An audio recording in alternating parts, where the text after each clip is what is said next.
What's up, friends? It's Haley, aka Bird, and you are tuning in to the Give 'em the Bird podcast. This podcast is all about challenging what it means to be healthy and fit.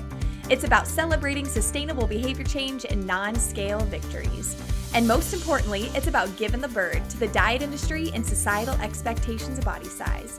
Why? Well, because at the end of the day, you have an entire life to live that does not require your body look a certain way. Thanks for tuning in. Now let's give 'em the bird.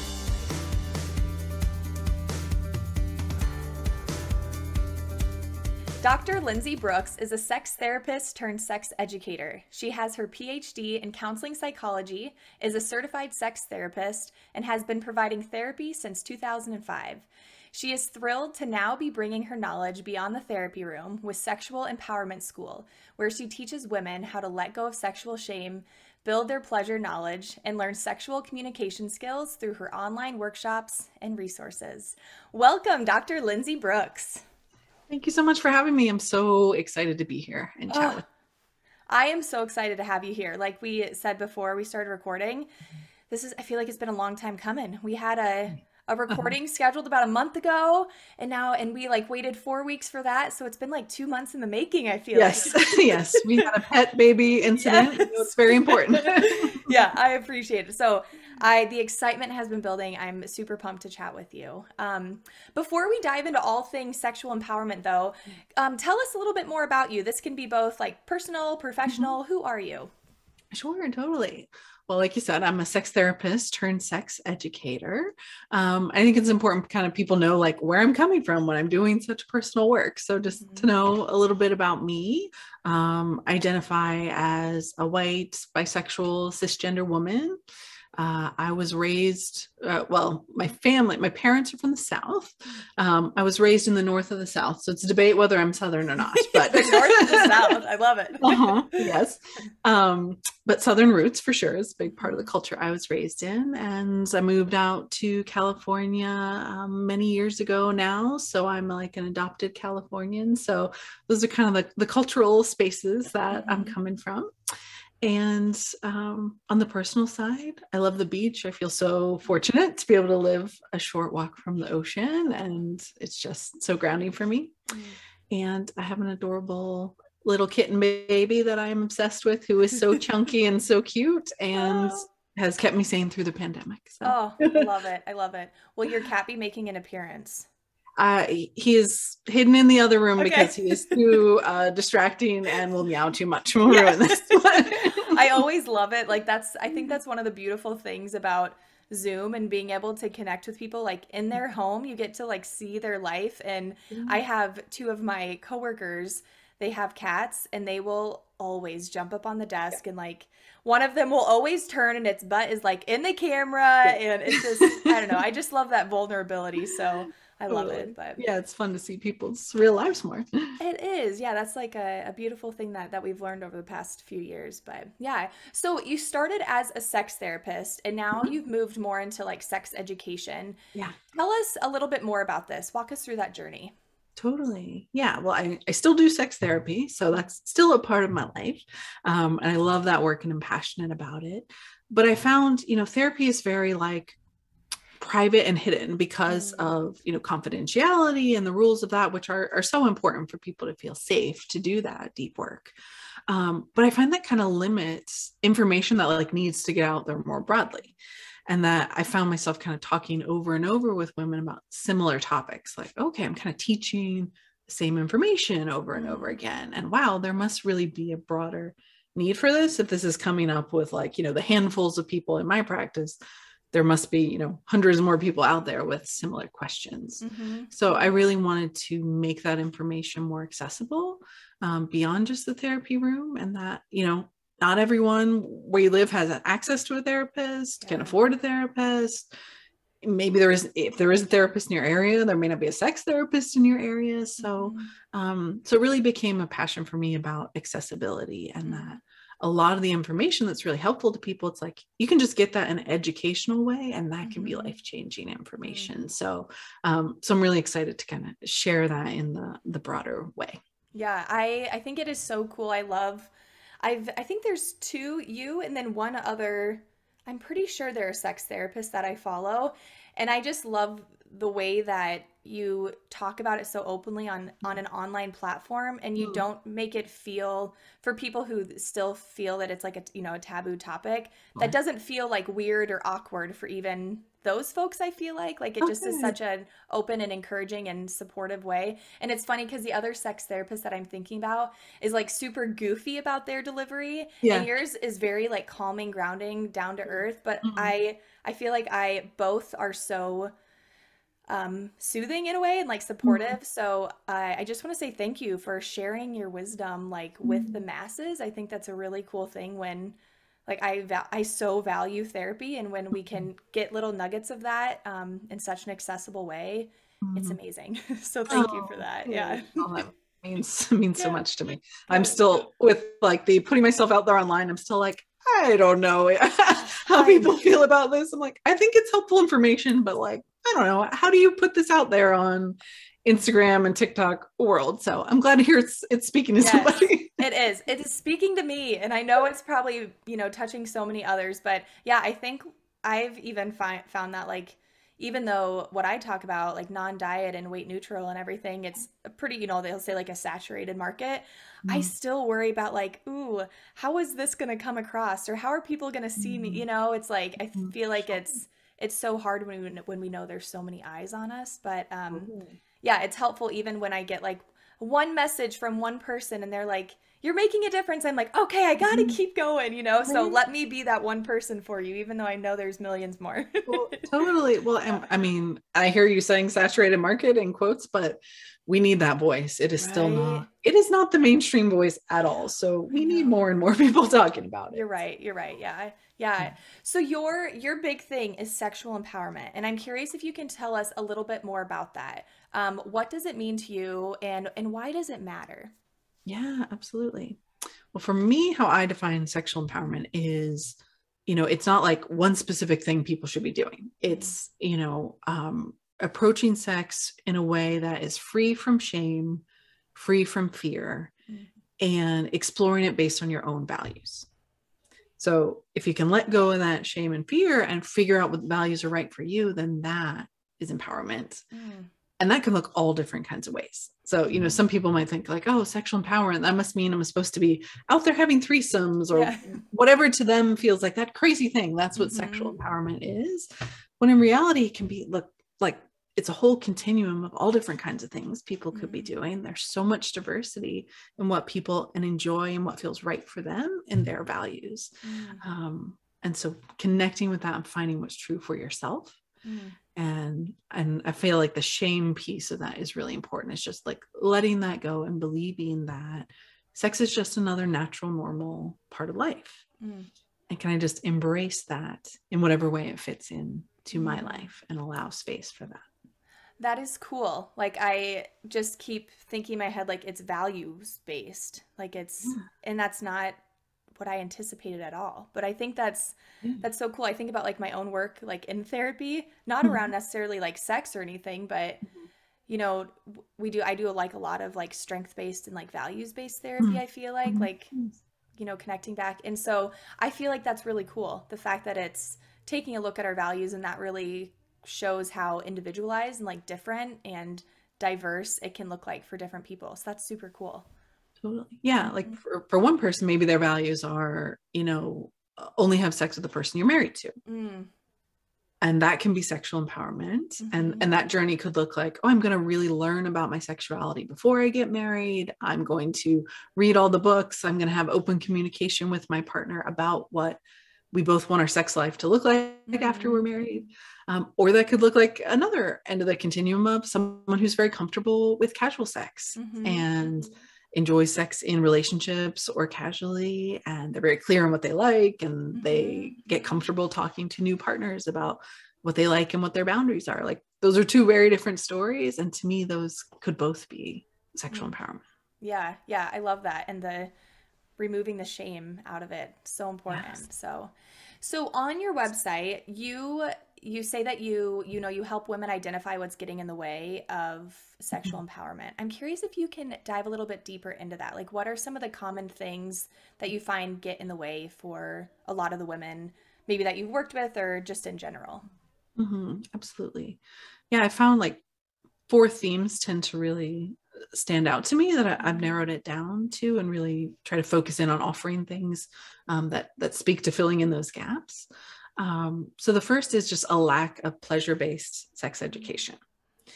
Like a lot of us didn't get any sex education, and if we did, pleasure certainly was not a part of it, especially for women. No. We often just learn about, birth control, don't get pregnant, your period. Yes. That maybe Don't that's get an about STI. If you do, you are a disgusting human. Like all that terrible stuff. Yes. Right. Exactly. Exactly. Yeah. So not learning about like parts of the body that could give them pleasure, not learning that they deserve pleasure in the experience, right? They're so often taught like it's a thing that boys or men want. You shouldn't actually want it or enjoy the experience. It's something you're supposed to like kind of hold off and protect, because actually it's going to be scary and painful. That is more often the message most of us are getting. So not having that information about pleasure, and so therefore not expecting it, I find that's a big blocker. And then having what I call a sex negative mindset. So kind of where you've internalized some of those shame-based or fear-based messages, and then you now believe them yourself and you carry that mindset around. So, like it's wrong or dirty to want to experience sex.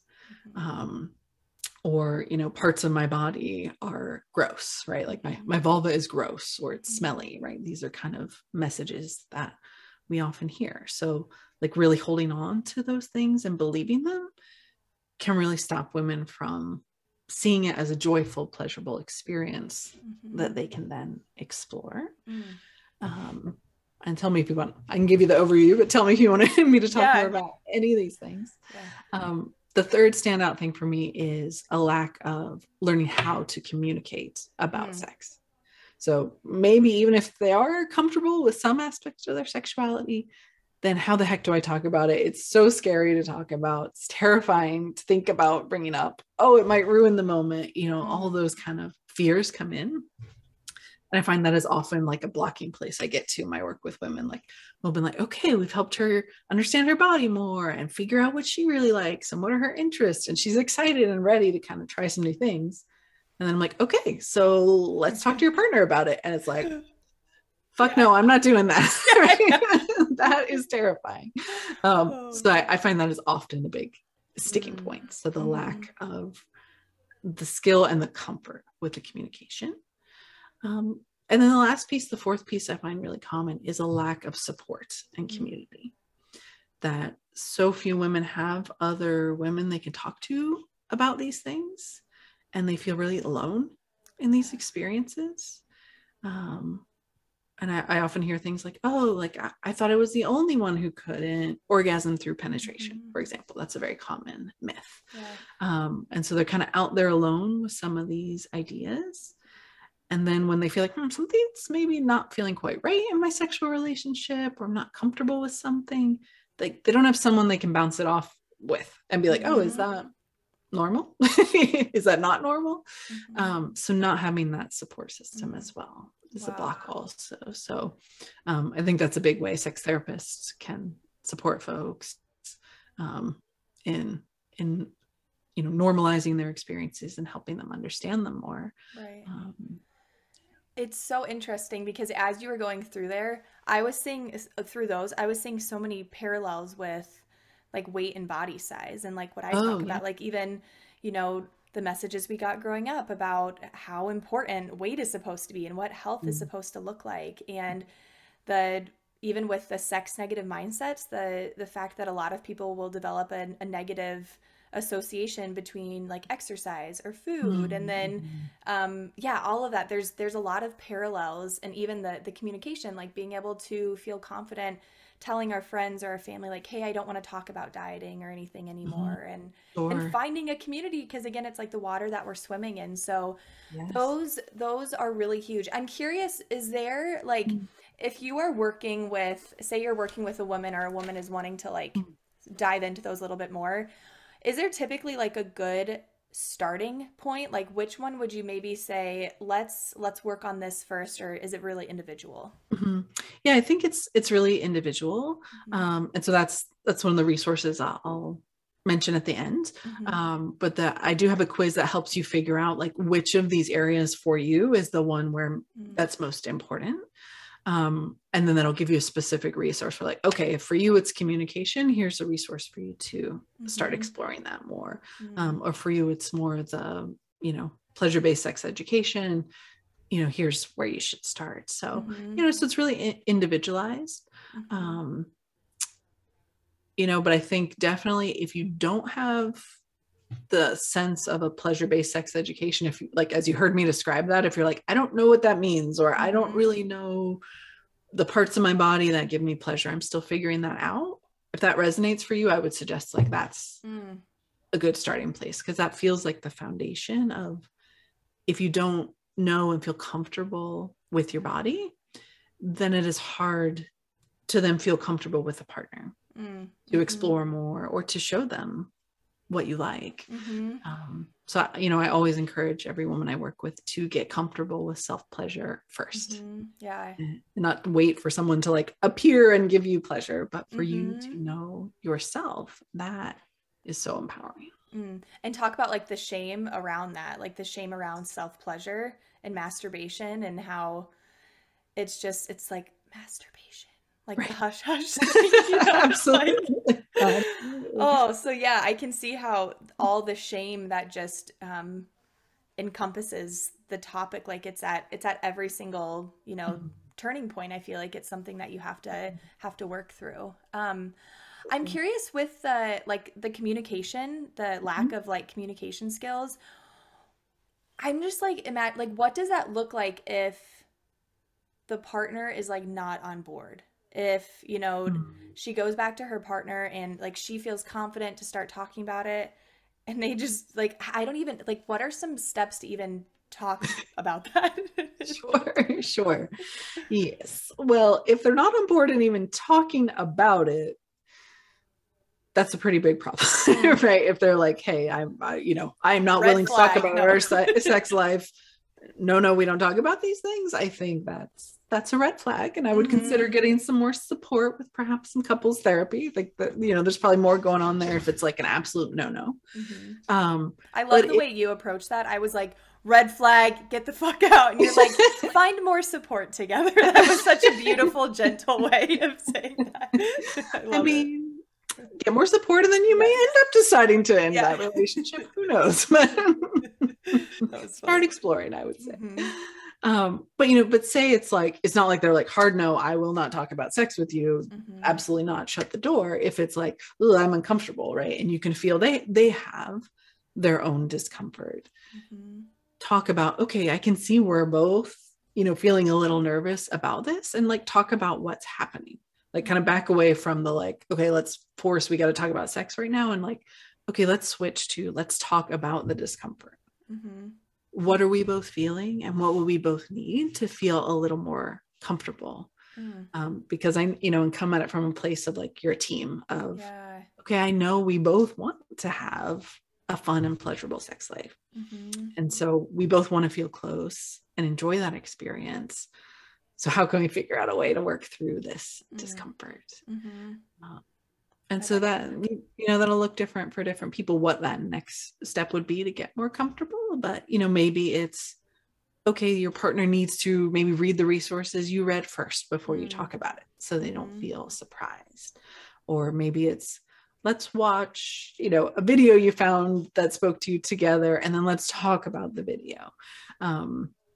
Or maybe it's let's write to each other about it rather than say it out loud. Like, get creative with what works for the both of you, because each of you is going to bring your own cultural experiences, your own messages you've gotten about sex. And so working together with, okay, what for us would help us feel comfortable to talk about it. Yeah, I like that. I didn't even think about even just different types of communication, like written communication, or I was just thinking, ooh, how are we going to have this conversation? But there's different ways to work through that. So I like offering that. It kind of reminds me of like even like the love languages, how Yeah. for some people it's like the words of affirmation, for other people it's physical touch or acts of service, and how communication can look different ways too. So that's a really good point there. Absolutely. I'm Yeah. curious if you have like one tip for sexual communication. Mm. If someone's like, "Oh yeah, this is the sticking point for me." Like what might be one, do you feel like it is like to sit down and have that conversation, or yeah, what would be your one tip for folks? Sure. It's hard because There's there's a so lot. much, so much that goes into it. I mean, yes, definitely. Like step one is prioritize and have the conversations, try not to avoid it. But one thing that I think can really help prepare you is to get clear for yourself before you go into that conversation. And so I have a framework that I find really helpful for that. I call it the I will, want, and won't framework. Three components. So you reflecting and getting clear for yourself, what is like your want list? So things I really want to do, I'm really excited about. These are my high priorities. The things I will do, like maybe they're not my top things, I'm not super into them, but I will like happily, gladly, lovingly do them if my partner is into them. So like I'm open to these things. And then the won't list is like, okay, you're very clear, hard boundaries. Like these are definite no-nos for me, not comfortable with them. I will not go there. And so for you to have that internal clarity first going into a conversation, I think can really be helpful.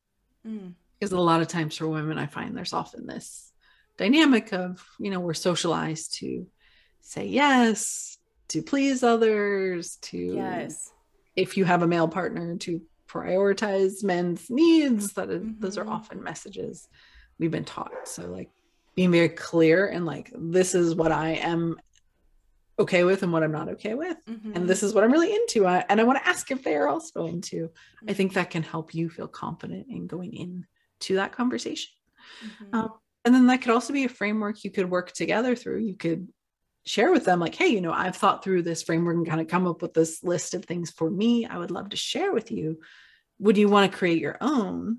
And then we could kind of see where the overlap is and see where we could explore together. Yeah, I love that. I feel like it brings in more like excitement to an often nerve-wracking conversation. Sure. Like I'm going to think about what I want, especially when you were mentioning like with women and pleasure, like oftentimes, I mean, we just think about women in the household. They're not supposed to be the ones that like have, we think women's in the kitchen and all this, all of that stuff. And it's like, we're not supposed to take care of ourselves. It's like we do for others. And so I really like that, like sitting down and thinking about, no, like I'm going to determine what I want first. And I feel like it would bring more excitement to it rather than, I think a lot of times we get stuck on these are things I'm not going to do. And like, those are just as important, but I really like that, taking time to reflect personally and knowing what you want and getting clear on that. And then almost like, I was thinking of it like, almost like gamifying it. Like, this is what I want. Let's compare notes kind of thing. It just makes it more fun, I feel like. Totally. Yeah. I think about it as like a great question just to kind of open that kind of conversation. Is just like, what are you into? Yeah. That's great with a new partner, but also a lot of people in long-term relationships never actually had that explicit conversation. They kind of, just go into the default scripts that they picked up from wherever along the way.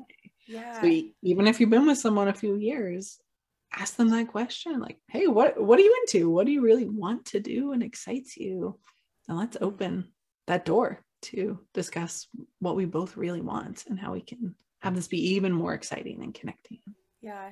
You make it seem like so fun compared to like a daunting thing. Like, I've asked so many people, what are you into? Not maybe referring to sex, but like podcast or like food choices. So I don't know, like just even that phrase makes it feel a lot more doable and encouraging than maybe a different route that I would take. So I love that. Yeah, that's really good. So let's talk about the sex positive mindset a little bit. Yeah. How, this is kind of another one of those, like, give me one tip or what's the first step? There's probably a lot of different things, but how would you suggest someone getting started with developing a sex positive mindset, especially if they're maybe someone who even just turning on this podcast, it was like a nerve-wracking thing, or they were really hesitant too. Sure, totally. And I get that. I know people are in all kinds of places in their journey. So if that's you, listener, kudos to you for listening to this right now. We're so happy you're here. This is a brave step.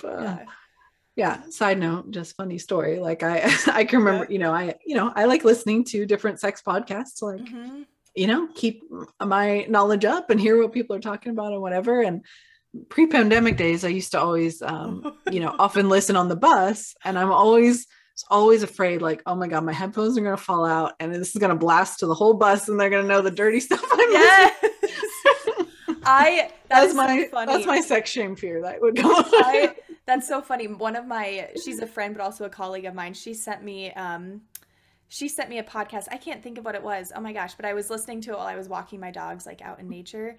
And I remember, I had been listening to it when I was in the car, and I my phone was connected to the car's audio, and I put it in my like satchel that I wear. I must have hit like the play button, when I put it in there, and I'm walking through the aisle of Target, and luckily I could just barely hear it, but I was thinking the same thing, like, man, if this was really loud, or, and again, it gets back to that like shame and everything. But I can totally relate to that thought in that story.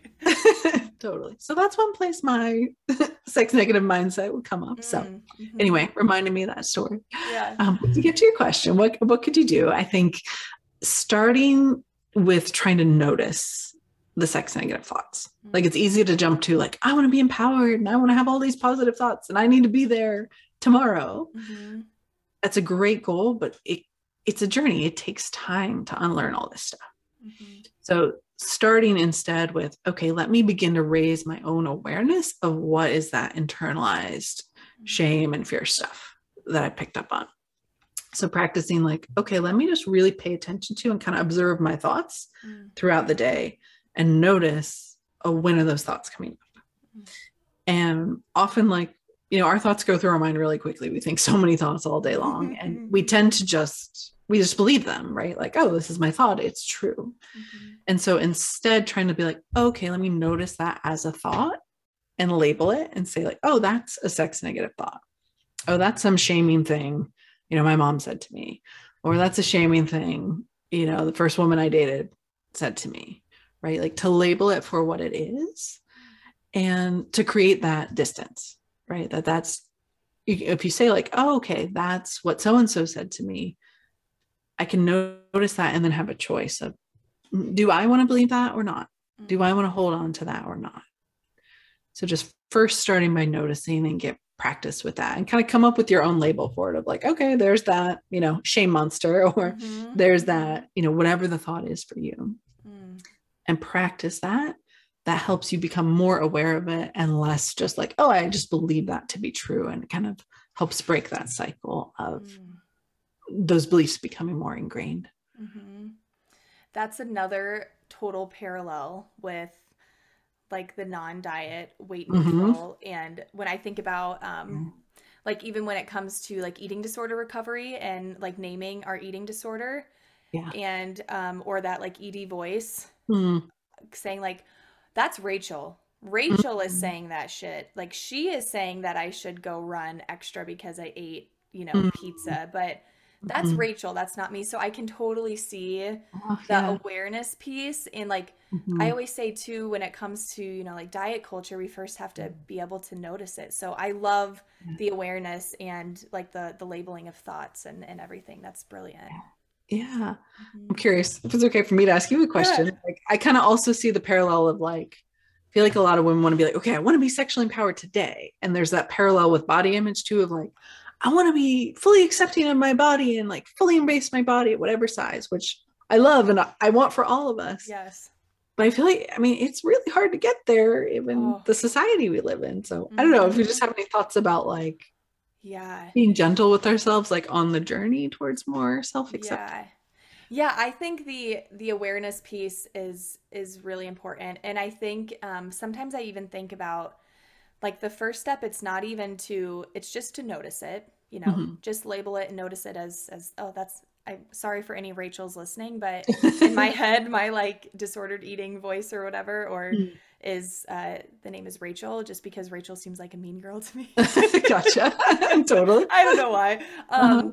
And then I even think like aiming towards body neutrality, or just this like, even I think the idea of like acceptance can feel like an even difficult thing to do. So aiming for, I'm just going to see my body as it is, and it's a body and it's neutral. Like sometimes when we jump straight to like that feeling positive about my body and loving my body, it's just like when we go, if we want to start jogging and we start training for a marathon right off the bat, it's like, I can't even go a quarter mile. How am I going to go 26.2, versus if it's like, I'm going to start with aiming for 1 mile, and it feels so much more doable. So I think like reframing it as neutrality, and that's my step one. I feel like it just makes it feel, and maybe that's like the health coach in me, like the small goal setting, it feels so much more doable. And even like what you said, then just thinking, oh, I'm going to wake up tomorrow, have a sex positive mindset. Like, no, I'm probably going to be noticing these sex negative thoughts for a long time before I'm ready to switch them to something more positive. I don't know if that answers your question. Yeah, totally. No, exactly does.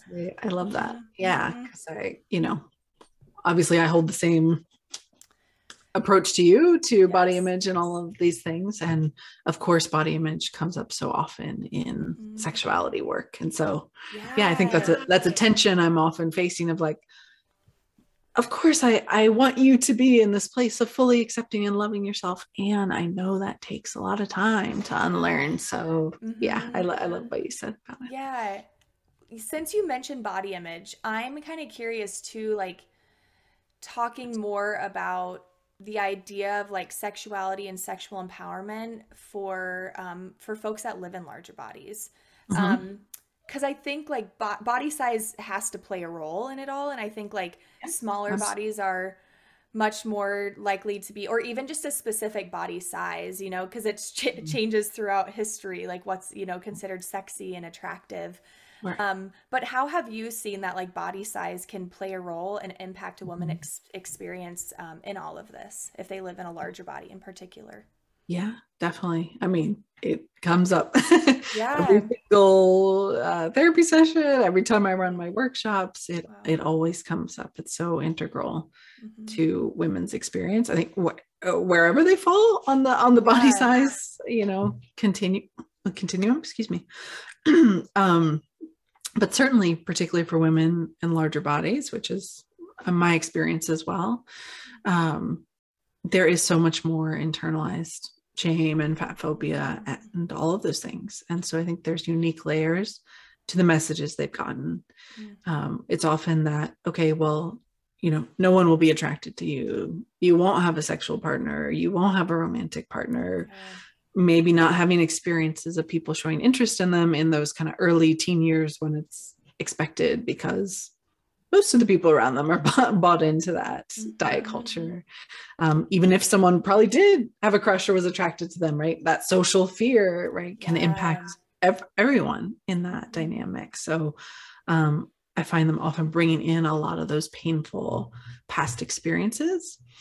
And so that can shape like the partners they feel they should accept, right? Like can be more of, I'm going to accept partners who don't treat me as well, or I'm supposed to just be grateful. I'm putting it in quotes for people who can't see me. I'm supposed to just be grateful for anyone who wants to be with me, which is like, oh, it just saying that loud is like so heartbreaking. Yeah, it's awful. Some of those stories really bring tears to my eyes. So I think there's more things to unpack that have been internalized, and more work to do around really deeply believing, I too also deserve pleasure. Just because I'm in a larger body doesn't mean I don't deserve pleasure. And I should be with partners who also want that and provide me with that. They prioritize my pleasure in our sex life. Yeah.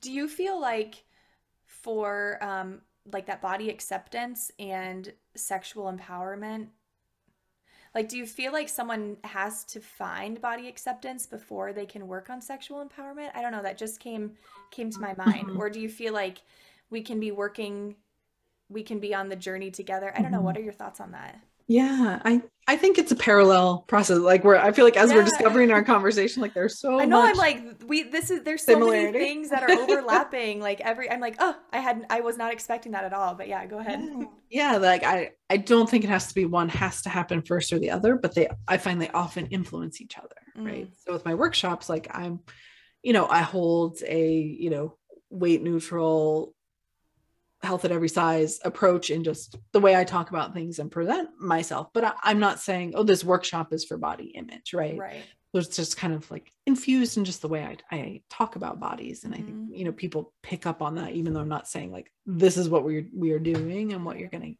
to get out of that. So I think it's interwoven. Yeah. And then that if a woman is starting to explore, self-pleasure, for example, and getting comfortable with her body in that way, Mm, then that can have a ripple effect of like, oh, I'm comfortable touching my body. mm-hmm. I'm comfortable being present in my body as it's experiencing pleasure. That is a way of beginning to create a new relationship with your body, right? And Wow. it's not just about like, okay, well, how it looks, or, where my roles are, or whatever the Mm-hmm. things you're self-conscious about, right? That's a whole new experience in your body. Like, oh, you can experience pleasure and I can be grateful for that. Mm. So I think it's kind of an indirect part of the healing I have found.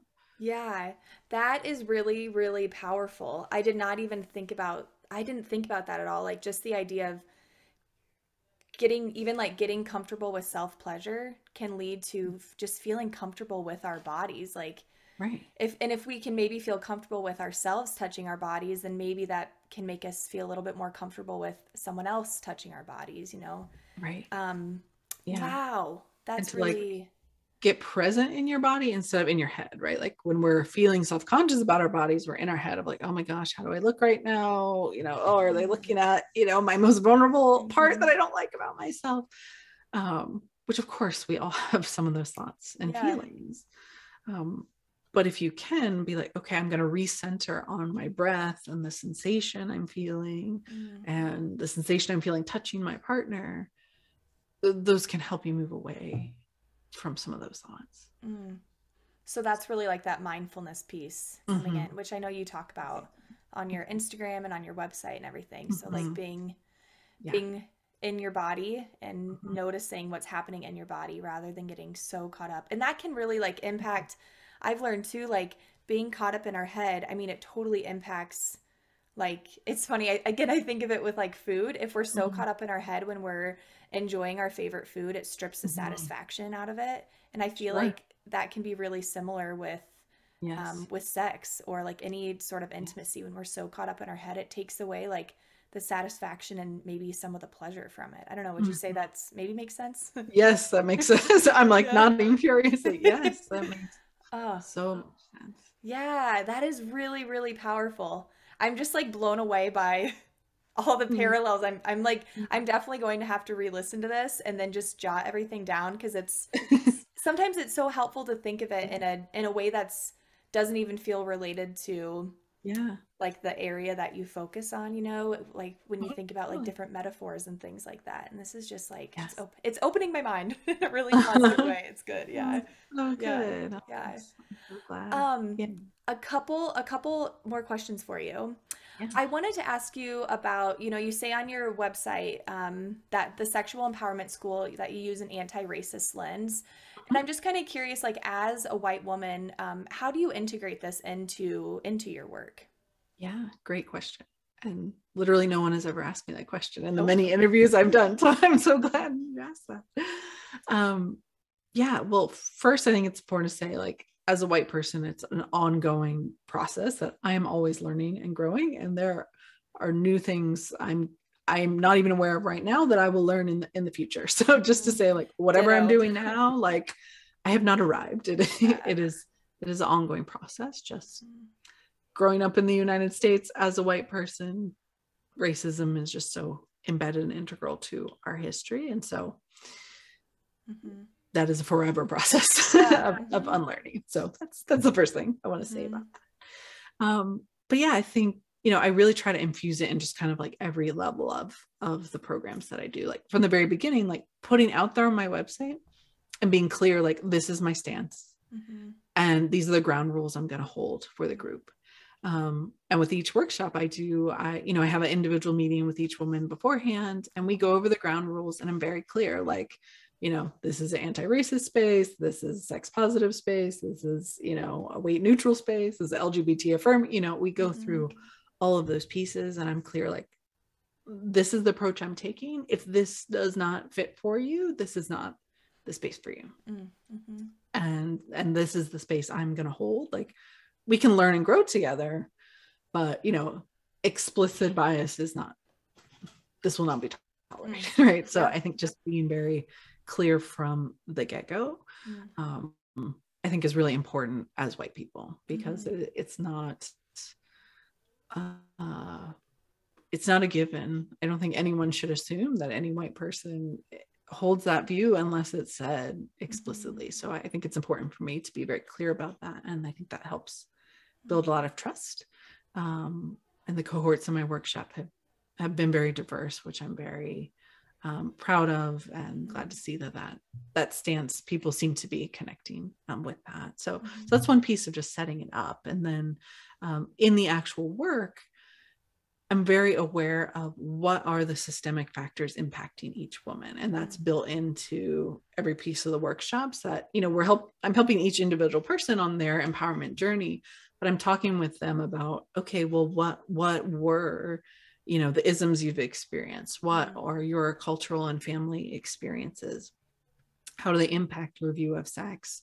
How do they impact you now today in the bedroom? So just being very aware of all those pieces, and not just looking at a person as like, okay, it's just you as a person, as an individual, but not ignoring that bigger picture.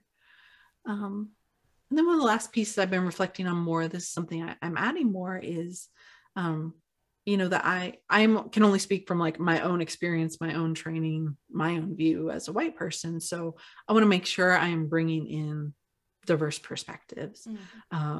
So as much as I can with the examples or the resources I bring in.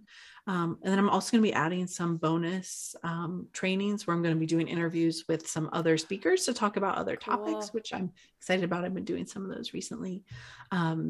And I'm making sure that I have very diverse perspectives coming in. So people from all different cultural backgrounds, racial backgrounds, body sizes.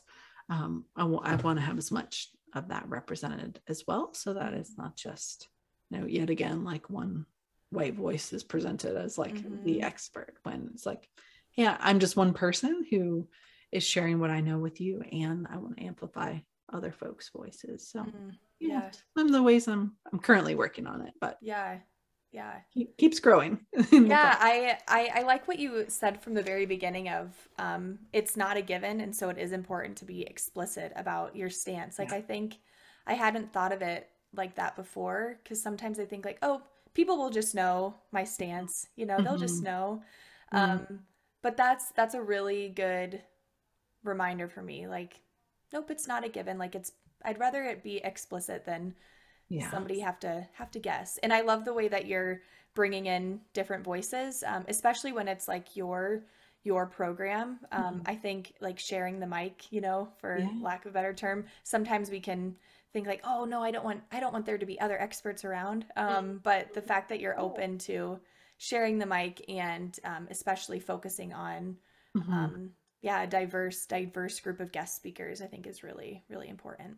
So thank you for that. That's important that you do.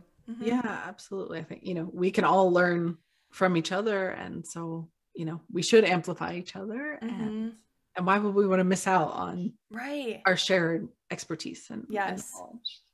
We only know as much as we know. Right. We got to lean on each other to learn more things and to teach others. That's great. So I know that you had mentioned your quiz that you have online.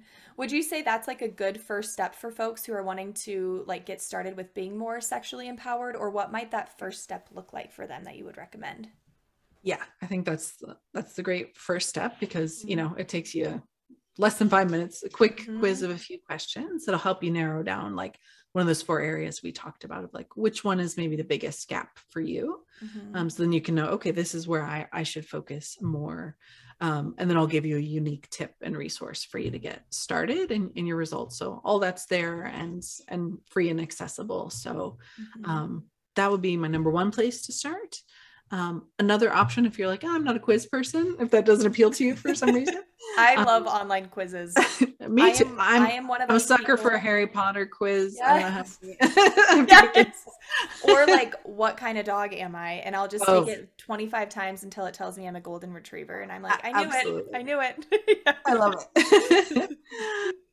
Another option, I know we talked about mindfulness as well, and that's something I integrate into all of my work, and I just find that's such a useful skill across the board for so many things, for mental health, for sexual empowerment. There's one skill you're going to invest in, that's one. So if you're interested in exploring that more, I also have a resource on my website for that as well. So Nice. if you trying to think of the exact, if you just go to the main page, there's a link for the pleasure mindfulness series. That's the easiest way to look for it. So you can click there and check that out too. It's another great way for people to connect. Yay. And what is the best way to find all your wisdom? Because I know I found you on Instagram, but I've also checked out your website. Where should people go to learn more from you? Yeah, the best place is my website, sexualempowermentschool.com. That's got, the most updated with, all the latest resources and offerings. So that's the best place to find me. Real quick, can you talk more about Sexual Empowerment School, like the workshop and everything? Like, what does that look like for folks who might be interested? Sure, absolutely. Yeah, so it's a 8-week workshop series where, I have a small group of women. I keep the cohorts small on purpose. So like 8 would be the max we would go to. And we really learn the different areas that we talked about. Like I develop, your pleasure anatomy knowledge, kind of fill in any of those sex education gaps. We do a lot of work around mindset and developing those positive mindset tools. And then we work on communication skills and kind of what you want to take outside of the workshop. So it's you get a lot of information. So you'll get a lot of education. And then we do interactive exercises during each workshop. And then you have a workbook and skills that you can take with you afterwards. And then mindfulness is an integral part of it. So we do a mindfulness exercise each week. And then you also have audio recordings of mindfulness exercises. So you can, listen to them whenever so that you can like keep cultivating those skills. So so it's a really fun and interactive. And I try, kind of all those foundations we talked about. I try to be like, okay, let me give you all the foundations you would need. So you've got all of your essentials that you can take with you to have that good foundation to continue your sexual empowerment journey on your own. Wow. That is like an all-encompassing program, I feel like that you get the one-on-one, because did you mention too that you get to meet one-on-one with each woman that's a part of it at like one time or? Yeah, we do as kind of the beginning before we start, just to answer any questions you have, go over the ground rules, make sure it's a good fit for what you're looking for. So we do a little one-on-one, and then we have the group meetings where all the kind of education and stuff happen. So you get a lot of information and you get the community of other women, which I feel like that's really where the magic happens, that support and knowing you're not alone. Like that's just, it's so powerful. Yeah, I love it. So cool. So cool. Well, thank you so much. This has been so fun to talk to you. I was so excited from the get-go because it's, like I said, like been 2 months in the making, and you delivered. So good. Yeah. It's amazing. And again, I'm going to have to think more about all these like parallels between sexual empowerment and, like this weight neutral approach to, to fitness and to food. It is like, again, I was not at all expecting to see, I knew that body image would be overlapping, obviously, but I had no idea that I would see so many, parallels. And I just think that's the cool thing about connecting with professionals outside of the, specifically the health and fitness and weight neutral space. So thank you so much for sharing your wisdom and your expertise and for all that you do. Yeah. Thank you so much for having me, and thanks for what you do. It's very important and much needed. Thanks for tuning in to another episode of GTB. If you're enjoying this podcast, feel free to head on over to Apple Podcasts and rate, review, and subscribe. You can also share this podcast on Instagram and tag me at Give 'em the Bird Podcast. I will see you back here next week for another episode, but in the meantime, go give 'em the bird.